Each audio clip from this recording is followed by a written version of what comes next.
ಚಿತ್ರಮಂದಿರಗಳಲ್ಲಿ ನವೆಂಬರ್ 28ರಂದು ತೆರೆಕಂಡಿದ್ದು Dhanush and Kriti Sanon starrer Anand L Rai ನಿರ್ದೇಶಿತ ತೇರೆ ಇಶ್ಕ್ ಮೇ ಮೂವಿ.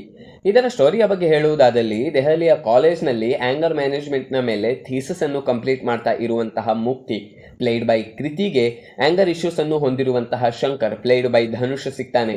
और ಇವರಿಬ್ಬರ ಭೇಟಿ ಆಗುತ್ತೆ ಅಂತಾನು ಹೇಳಬಹುದು. ಶಂಕರ್ಗೆ ಮುಕ್ತಿ ಇಷ್ಟ ಆಗ್ತಾಳೆ. ಸೊ ಶಂಕರ್ಗೇನು ಮುಕ್ತಿ ಇಷ್ಟ ಆಗ್ತಾಳೆ.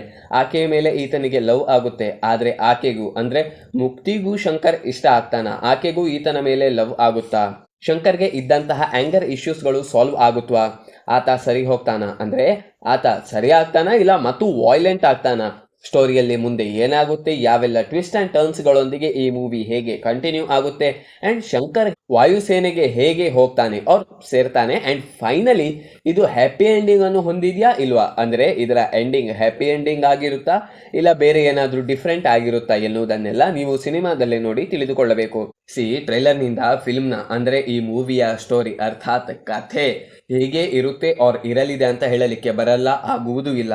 ಟ್ರೈಲರ್ ಅನ್ನು ಬ್ರಿಲಿಯಂಟ್ಲಿ ಪ್ರೆಸೆಂಟ್ ಮಾಡಲಾಗಿದೆ. ಅಂದರೆ ಟ್ರೈಲರ್ ಕಟ್ ವಾಸ್ ಗುಡ್. ಟ್ರೈಲರ್ನಿಂದ ಮೂವಿಯ ಸ್ಟೋರಿ ಏನು ಎನ್ನುವುದು ತಿಳಿಯುವುದಿಲ್ಲ. ಆದರೆ ಐ ಗೆಸ್ ಒಂದೊಳ್ಳೆ ಚಾನ್ಸ್ ಇದ್ದು ಅದನ್ನು ಕಳೆದುಕೊಳ್ಳುವುದು ಹೇಗೆ ಎನ್ನುವುದಕ್ಕೆ ಇದು ಉದಾಹರಣೆಯಾಗಬಲ್ಲದು. Because first half interval even ಇದರ ಸೆಕೆಂಡ್ ಹಾಫ್ನ ಸ್ಟಾರ್ಟಿಂಗ್ನ ಒಂದು ಅರ್ಧ ಮುಕ್ಕಾಲು ಗಂಟೆ ತನಕನೂ ಸಿನಿಮಾ ಯಾವ ಗ್ರಿಪ್ ಅನ್ನು ಹೊಂದಿತ್ತೋ ಅದು ನಂತರ ಅಷ್ಟು ಇರುವುದಿಲ್ಲ. ಬಟ್ ಆಕ್ಟರ್ಸ್ರ ಪರ್ಫಾರ್ಮೆನ್ಸ್ನಲ್ಲಿ ಎಲ್ಲೂ ನ್ಯೂನತೆಗಳಿಲ್ಲ.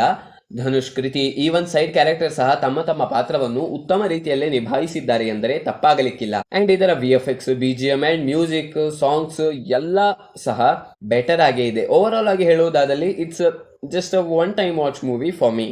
ಅಂಡ್ ಎಸ್, ನೀವು ಈ ಸಿನಿಮಾವನ್ನು ನೋಡಿದರೆ ನಿಮ್ಮ ಒಪಿನಿಯನ್ ಅನ್ನು ಖಂಡಿತ ತಿಳಿಸಿ. ಮುಂದಿನ ವಿಡಿಯೋದಲ್ಲಿ ಮತ್ತೆ ಭೇಟಿ ಆಗೋಣ. ನಮಸ್ಕಾರ.